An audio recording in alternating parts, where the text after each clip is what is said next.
is he's a retired corporate lawyer. He's 67 years old, which when you see him, he certainly doesn't look it 100%. He's traveled the world.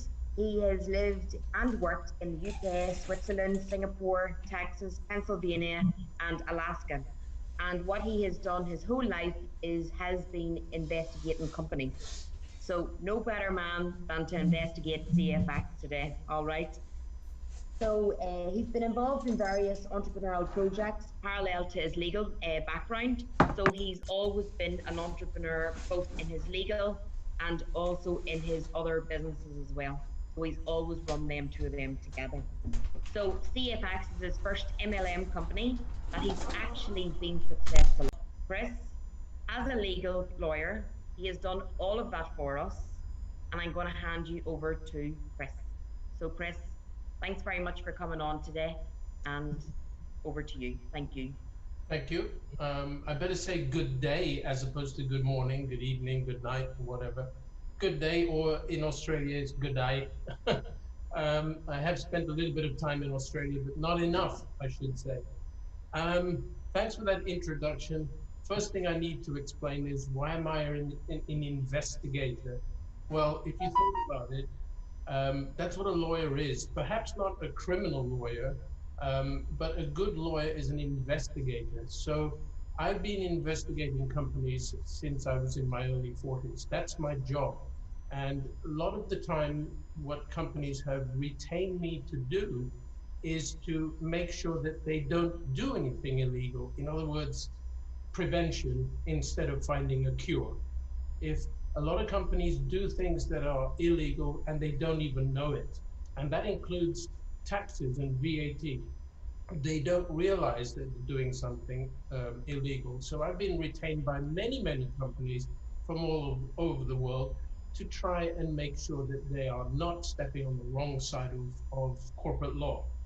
Um, but it's really interesting what I've discovered along the way is that I know what makes a company work. I know what makes it fair. And that is not because I'm smart or anything like that. It's simply being 40 years in this business. Um, and I heard you say, Celine, everyone should do their due diligence.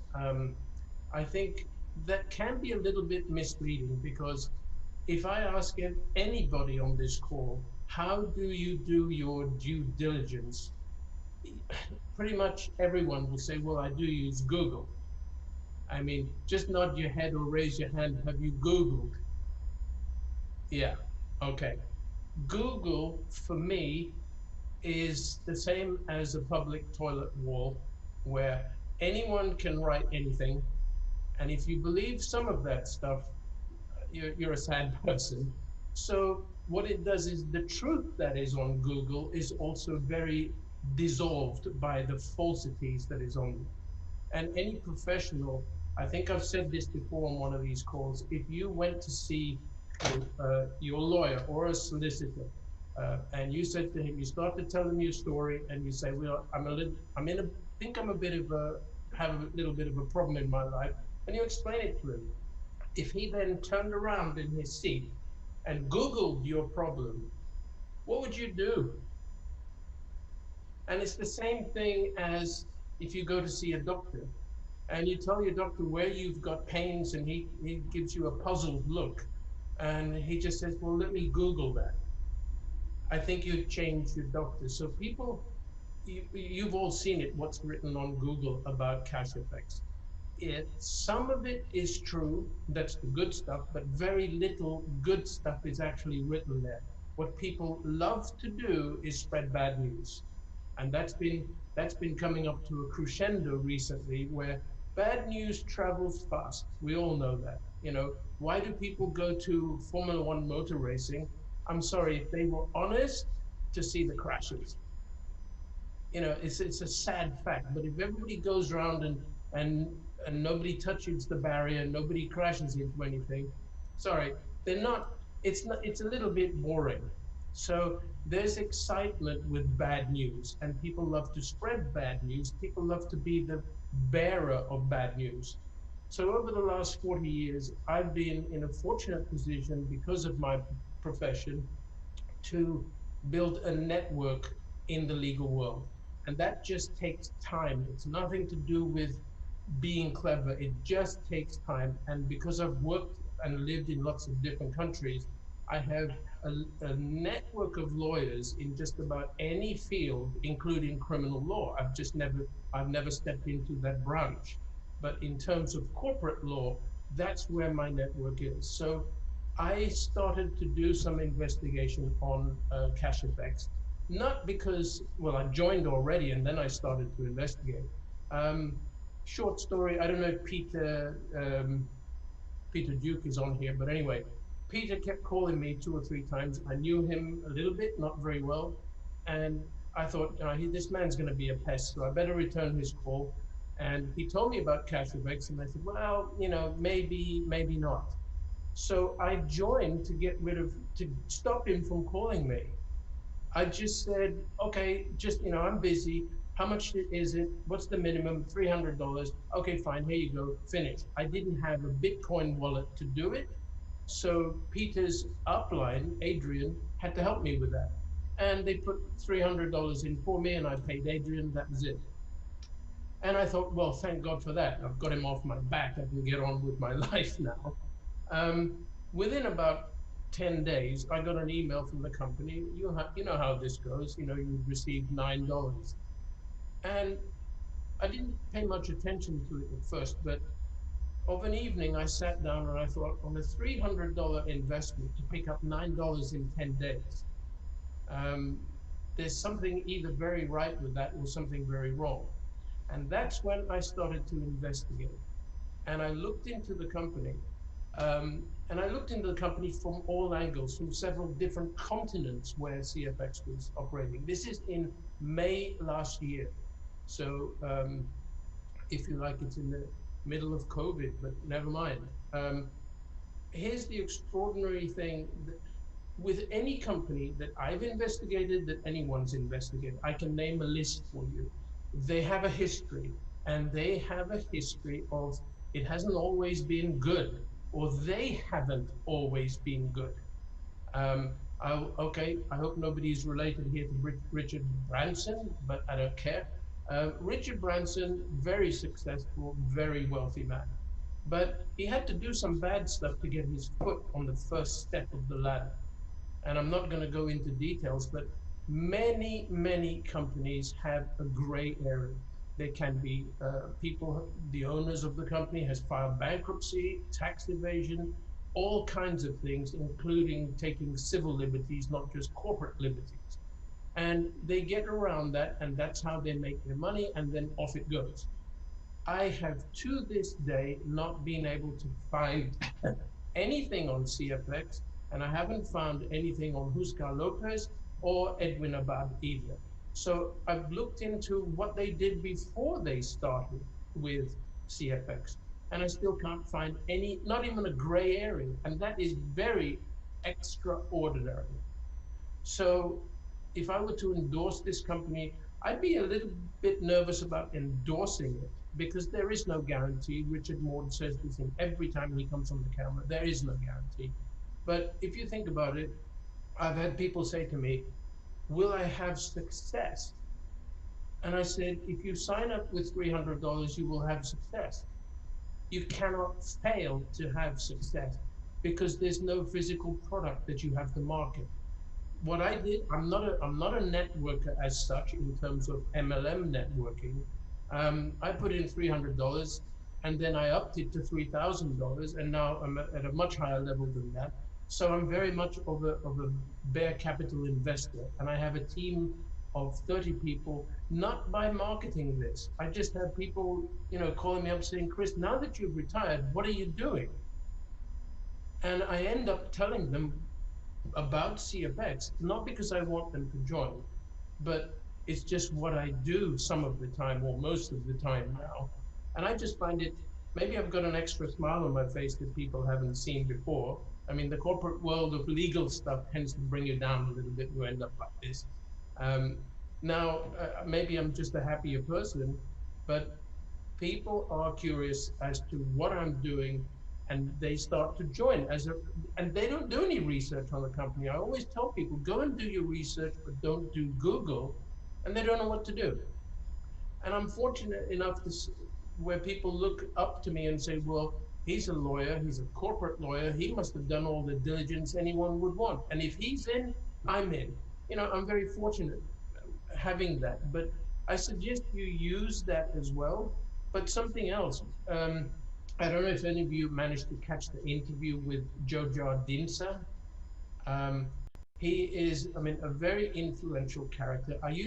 The guy that I used to work for when I was in my 30s was very much like Jojo Dinsa, but he was only worth about $400 million at that time. This is a long time ago.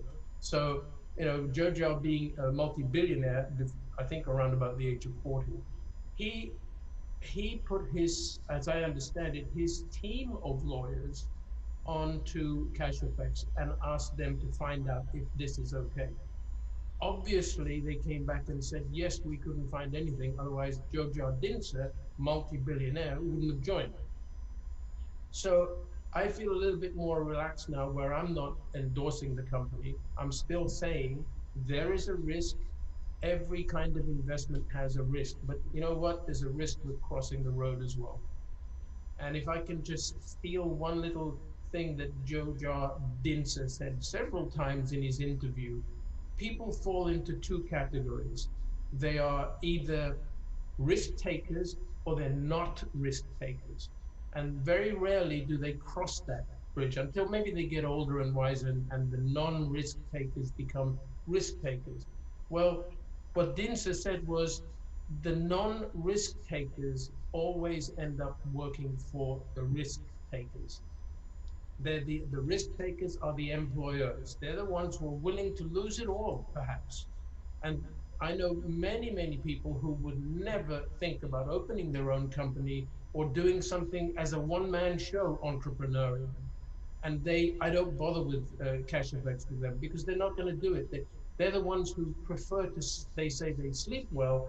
If their money is in the bank earning nothing, and they wouldn't sleep well if they had some money here in CashFX earning 250% more than what their banks give them.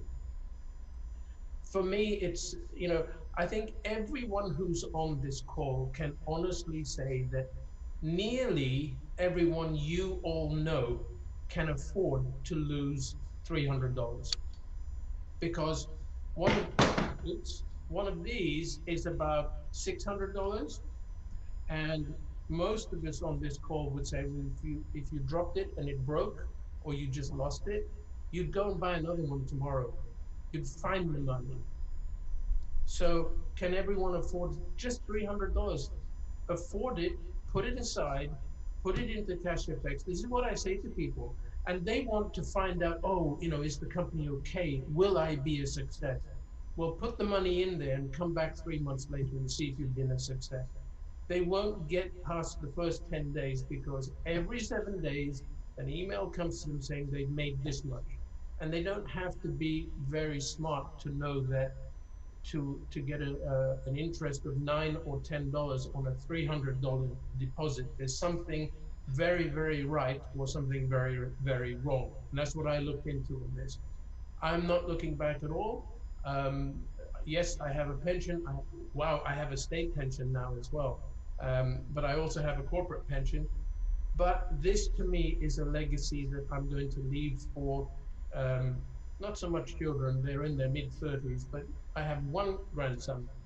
So is this going to be a college fund for him? No, you don't need to go to college, really. I'm someone who's been 10 years in college, you don't need to go to college, not today. When I went to college, there was no internet. So I'll finish with this. Look at the technology that we're all exposed to, and most of us are forced to using it because we're at home. We can't go to work or we don't even have a job. The youngest employee that I had in my company, and my headquarters is in Ecuador. The youngest came at the age of 24, straight out of university with a degree. And he asked me a question. And it was a very honest question. I took him to lunch. He said, Chris, when you were my age, What kind of mobile phone did you have? Yeah. I just looked at him and he realized that was a pretty dumb question. But here's someone who's born into a world where everyone has a mobile phone. Use the technology. There are some people here who are in my age bracket at least, use the technology that we never had. You know, I had to go to the library every time I wanted to look something up when I was in a law student. I had to learn how to use the Encyclopedia Britannica.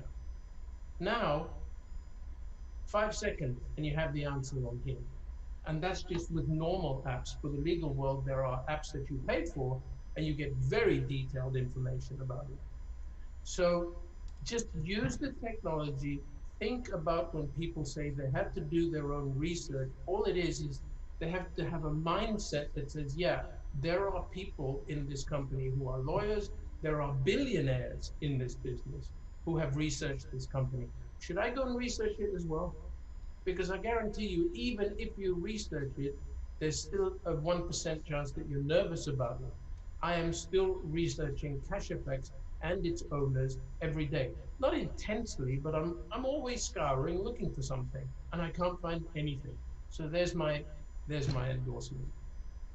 Okay, any questions, anybody? Nothing in there yet, but I'm sure they'll literally start flowing now, Chris. Yeah, I'll rather than read them, I'll rely on somebody Yeah, coming up with them. yeah. Yeah. There's nothing in I've there been in yet. 10 months. 10 months, that's all. Right. And I keep increase. I've got like a family pack, seven of us. And if I add up all seven, it's at $100,000. So, and I take the other six. I, I'm the one who's running this. So, I'm doing it. But obviously, I don't really need it. I'm doing this for fun. And it is a lot of fun. But I can see for some of the people that have joined my group, this is something peculiar for Sweden. Very, very few people have a corporate pension. Very few.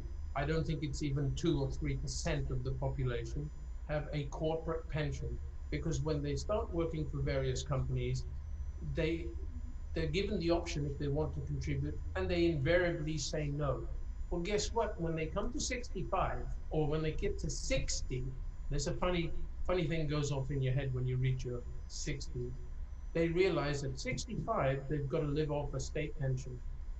So they've worked all their life, haven't, yeah, maybe saved a little bit, but to live off a corporate pension in Sweden, it's £1,000 British pounds per month. I know that's pretty good compared to England, but you have to remember the cost of living here is so much higher than in the UK. So it's pretty much, relatively speaking, the same, if not worse. So I'm getting the 60 pluses to join me because they want their pensions. Come in with $300. This is what I say to them: come in with $300 before, at the age of 60. Before you're 65, you will have a $100,000 pack. At the same time that your pension kicks in, you will have about 10,000 British pounds a month coming out of this.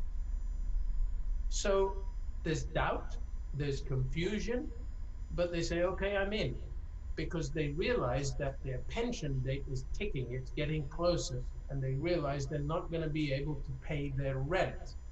And a lot of people here, they rent apartments rather than buy an apartment. So there's a handful of people that own all the apartments in the town that I live in, the risk takers.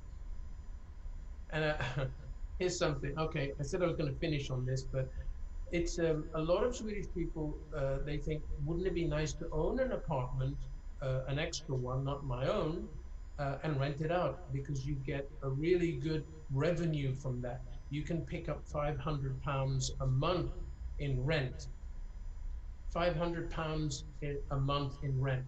A small apartment that you could rent out for £500 a month in the town where I live will cost about £250,000. Yeah, I can see you all doing the numbers in your head. You know, 100,000 in cash effects would bring you, you wouldn't even be able to buy even half an apartment with that. But look at the revenue it brings compared to being um, an owner of flats. And I know people that own 300 or 400 flats, which they rent. And they're busy people because somebody's complaining about the washing machine broke, or, you know, all kinds of things you can imagine. With this, you have a free life. And it seriously is a